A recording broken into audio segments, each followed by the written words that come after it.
मनीष जी। श्री हरि। श्री हरिवंश महाराज जी, आपके श्री चरणों में दास का प्रणाम। महाराज जी, गुरु के हृदय की संपत्ति, उनके हृदय का प्रेम शिष्य के हृदय में कैसे प्रकट हो? महाराज जी मार्गदर्शन करें। एक बार हितधाम में थे तो कोई प्रवचन की क्लिप लिए हुए था, तो किसी भक्त ने उनसे कहा कि ये क्लिप हमें दे दो। तो उनका ब्लूटूथ खोलो अपना, वो अपने ब्लूटूथ से उनके ब्लूटूथ में दे दिया। तो उनका ये क्या होता है, सिस्टम क्या होता है? तो उनका हमारे में जो विषय है वो वही सिस्टम खोले तो उसमें हम ट्रांसफर कर देते हैं। वो ब्लूटूथ सिस्टम ऐसा बताया। तो अपने लोगों का स्वभाव है मनन करना, किसी भी बात को उसके पकड़ कर उसमें मनन करना। तो उससे हमने देखा कि हमारा अंतःकरण चतुष्टय, बुद्धि, मन, चित्त और अहम, ये तीनों वृत्तियों से सत्वगुण, रजोगुण, तमोगुण, ये गुरुदेव के चरणों में समर्पित हो जाए तो गुरु जी अपना हृदय की वस्तु उसके हृदय में पधरा दे। बस। किसका प्रश्न है? हाँ, पर वो कठिन है। अपना अस्तित्व गुरुदेव के अस्तित्व में समर्पित कर देना बहुत कठिन है, क्योंकि इसमें बीच में अहंकार बहुत बड़ा रोड़ा है। अहम जो है ये गुरु कृपा प्राप्ति नहीं होने देता। गुरुपद पंकज सेवा तीसरी भक्ति अमान, मान रहित होकर गुरु चरणारविंद की सेवा से हम मन बुद्धि चित्त अहम समर्पित करने की तैयारी करें। जो गुरुदेव उपदेश करते हैं समर्पण वो कर लेंगे, वो समर्थ है, हम नहीं दे पाएंगे, वो घसीट लेंगे। उन्हीं के घसीटने से ही हमारा मन बुद्धि ब्रह्म स्वरूप हो जाता है। पर हमें उनके वचन, उनके उपदेश अक्षरशः पालन करने होंगे। पर बीच में मान बहुत बाधक हो जाता है। गुरु कृपा में सबसे बड़ा बाधक ये मान है। गुरु चरणों की सेवा में जहां रहते हैं तो मान स्वाभाविक प्राप्त होने लगता है, क्योंकि महापुरुषों का प्रताप होता है। और उस मान का आप भोग करने लगे, स्वीकार करने लगे, आनंदित होने लगे, आप गए। अब आप गुरु के हृदय की वस्तु को नहीं जान पाएंगे। गुरु के हृदय की वस्तु मान रहित होकर उनकी आज्ञा में निरंतर रहिए। बस कब ट्रांसफर हो गया आपको पता ही नहीं चलेगा, आप उसी स्वरूप में निमग्न होंगे। पर इसके लिए पूर्ण आत्मसमर्पण चाहिए। उसी के लिए तो गुरु प्रदत्त साधना कर रहे हैं, उसी के लिए तो कर रहे हैं। पूर्ण समर्पण। मान ही बहुत जहर है और इस जहर को हम हंसते हंसते पीते हैं। सम्मानम कलयाति घोर गरलम नीचापमानम सुधा, श्री राधा मुरलीधरो भज सखे वृंदावन मात्यज। हे मित्र, हे भाई, ये सम्मान बहुत बड़ा विष है परमार्थ के पथिकों के लिए। नीच पुरुषों द्वारा किया हुआ अपमान अमृत के समान है, इसे सह जाओ चुपचाप और फिर राधा मुरली मनोहर का निरंतर भजन करते हुए नाम धाम रूप लीला के आश्रित रहो। यहाँ समर्पण की जरूरत है। मयि मन आदत सो मैं बुद्धि निवेश है, तो निवशिष्य मय्येव अत ऊर्ध्वम न संशया। मन और बुद्धि मेरे को समर्पित कर दे तो मेरे में ही निवास करेगा, इसमें कोई संशय नहीं है। अब बस ये साधना जो बताई जा रही है मन बुद्धि के समर्पण की ही बताई जाती है। जितनी भी साधनाएं हैं, चाहे योग हो, चाहे सांख्य हो, ज्ञान हो, भक्ति हो, सबका उद्देश्य एक ही है कि चित्त वृत्ति का निरोध करके प्रभु में एकाग्रता पूर्वक निरंतरता बनाए हुए समर्पित कर दे। दीर्घ काल निरंतर सत्कार सेवितो दृढ़ भूमि, बहुत काल तक एक ही मंत्र में, एक ही आराध्य देव में अपनी वृत्ति का सम्मान पूर्वक महत्व बुद्धि रख करके समर्पित कर देने से दृढ़ भूमि अर्थात दृढ़ स्थिति हो जाती है, दृढ़ भूमिका आ जाती है। अब वो चलते फिरते उठते बैठते खाते पीते वो भगवदाकार वृत्ति बनी रहती है, उसकी मंत्राकार वृत्ति बनी रहती है। तो जो गुरु जी ने नाम दिया, जो मंत्र दिया, जो उपासना दी, यही हमारे को गुरु की वस्तु का अनुभव करने की योग्यता प्रदान करती है। पर बस इसमें मान बहुत घातक है, बहुत घातक है। प्रायः आ ही जाता है, यहां तक आ जाता है कि गुरु से होड़ लगाने लगते हैं, आपसे ज्यादा तो मेरे, बस वो जहां जहां मान आया नष्ट कर देता है, नष्ट कर देता है। गुरु की पदवी प्राप्त करने के लिए कई ऐसी जगह प्रमाण मिले, गुरु को जहर दे दिया, गुरु को मार दिया। इतिहास साक्षी पढ़ के देखो। अगर मान रहित होकर गुरुदेव की सेवा की जाए तो कुछ पढ़ने लिखने की जरूरत नहीं, सब कुछ गुरुदेव की कृपा से हृदय में प्रकाशित हो जाएगा।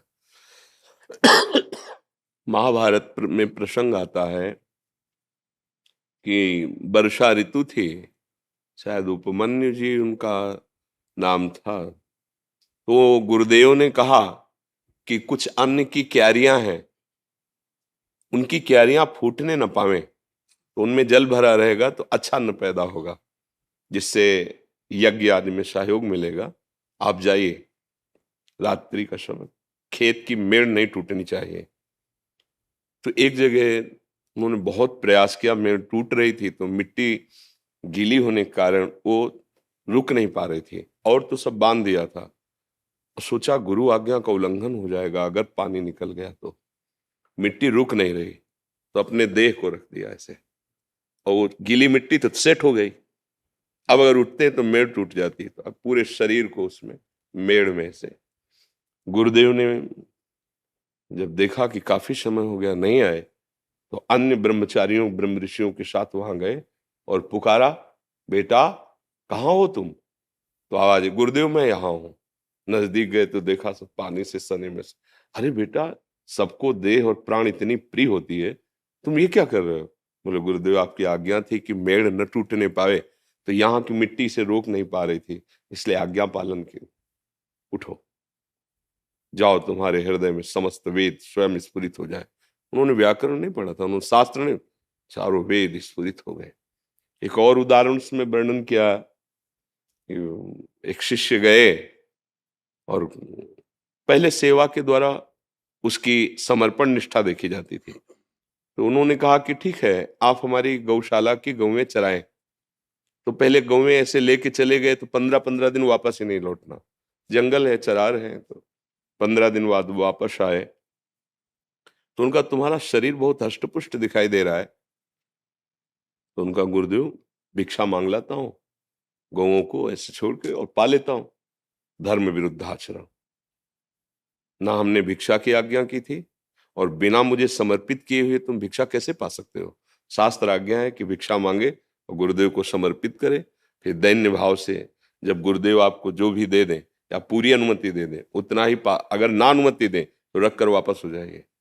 समर्पण बहुत बड़ी चीज है। तुमने तो अपराध कर दिया, बिना हमारी आज्ञा के, बिना समर्पण के भिक्षा। बोले गुरुदेव आगे से नहीं होगा, जाओ। 15 दिन बाद फिर आए तो ऐसे ही। तो उनका अब भी अष्टपुष्ट हो? तो कहा गुरुदेव बहुत सी गौएं हैं ना, तो दूध पी लेते हैं, भिक्षा तो बंद कर दे। बोले गौएं वो भविष्यान्न देने वाली है, तुम बिना आज्ञा के कैसे दूध पीने का अधिकार रखते हो? हमने आज्ञा की क्या? गलती हो गुरुदेव। 15 दिन बाद फिर आए तो वैसे ही हष्टपुष्ट। फिर तुम्हारे शरीर की चर्बी सूखी नहीं अभी? तो गुरुदेव जो बछड़े दूध पीते हैं ना, उनका फेन गिरता है, बछड़े बड़े दयालु हैं, वो अधिक गिरा देते हैं। ये आदेश हमने कब किया? उनका गुरुदेव अब नहीं। एक दिन बहुत भूख लगी, हम न दूध पी रहे थे न भिक्षा मांग रहे थे, उनको ज्ञान था नहीं। अकौड़े का वृक्ष होता है, उसके पत्ते जो तोड़े तो उसमें दूध जैसा दिखाई दिया, उनको लगा ये पौष्टिक चीज है, पा लिया तो उनकी आंखों की ज्योति चली गई। अब वो एक गड्ढे में गिर गए कुएं में जैसे। अब गायें जब वापस गई तो वो साथ नहीं थे, तो उनको ढूंढने के लिए निकले, उनका नाम पुकारते रहे। आवाज आई कुएं से, गुरुदेव मैं यहाँ पड़ा हूं। कैसे कैसे पड़े हो? गुरुदेव बार बार भूख ने मुझे व्याकुल कर दिया था, तो पता नहीं मैं किसका पत्ता खा लिया कि बोले समझ गए कि ऐसे अकोड़े। उन्होंने मंत्र दिया, इस मंत्र का उच्चारण करो। जे ही उच्चारण किया तो साक्षात अश्विनी कुमार आ गए। देव जो वैद्य है, दोनों अश्विनी कुमार। उन्होंने एक दिव्य औषधि के द्वारा पुआ तैयार किया और कहा पालो। बोले अब जिंदगी में नहीं। गलती पे गलती होती गई, हम गुरु आज्ञा का उल्लंघन करते गए, अब नहीं। आंखें नष्ट हो जाए या प्राण नष्ट हो जाए, जब तक मेरे गुरुदेव आज्ञा नहीं करेंगे तब तक इस जबान में कुछ नहीं रखूंगा। तो उनका गुरु को भी अगर आवश्यकता होती तो हम देव वैद्य हैं उनका, तो वो अपने गुरु से थोड़ी आज्ञा लेते हैं। हम खुद इस समय आपको आज्ञा करते हैं, हम देवता भी हैं, वैद्य भी हैं, और तुम्हारी औषधि है ये, तुम पा लीजिए। बोले प्राण त्याग दूंगा लेकिन अन्य किसी की आज्ञा नहीं, केवल गुरुदेव की आज्ञा। तो प्रसन्न हुए, पा लीजिए। तुरंत ज्योति हुई और करुणा करके जे स्पर्श किया, सारा ज्ञान उनके हृदय में प्रकाशित हो गया। आदि गुरु भगवान शंकराचार्य जी की तन सेवा में श्री त्रोटकाचार्य जी जो हुए हैं, वो सेवा तन सेवा में रहते थे। उनके वस्त्र धोना, लंगोटी धोना, ऐसा कोई वेद ये सब नहीं पढ़े थे, सेवा में रहते थे। तो जो और शिष्य थे वो बड़े सब विद्वान। तो एक दिन किसी शिष्य ने कहा कि प्रभु इस ब्रह्म सूत्र की व्याख्या कर दीजिए। तो उनका त्रोटक आ जाए तो वो भी बैठ जाएंगे फिर कर। बोले प्रभु उनको क्या सुनाना, क्योंकि पढ़े लिखे नहीं। बोले उनसे तो अच्छा है कि वृक्ष को सुना दे, क्योंकि वो देखते थे केवल गुरु सेवा में मगन, कोई शास्त्र स्वाध्याय ये सब नहीं कर। भगवान शंकराचार्य जी ने कहा गुरु सेवक को ऐसी दृष्टि से देखते हो? पहले कहा आगे उनका बेटा इस ब्रह्म सूत्र की व्याख्या करके सुना। सारे वेद स्फुरित हो। गुरु कृपा ही केवलम, वो कब होती है? जब बिल्कुल आत्मसमर्पण। तो पढ़ना लिखना जो ज्ञान होता है वो कितना भी करो वो एक सीमित होता है, लेकिन गुरु कृपा असीम तत्व का जो बोध कराती है, केवल गुरु कृपा ही केवलम। इसीलिए ध्यान मूलम गुरु मूर्ति, पूजा मूलम गुरु पदम, मंत्र मूलम गुरु वाक्यम, मोक्ष मूलम गुरु कृपा।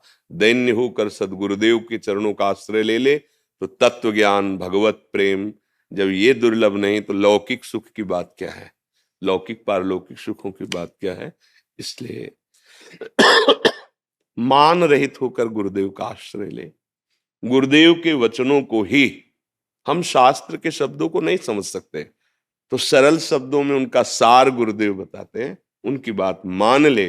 बात मान लेना ही स्थिति को जागृत कर देना है।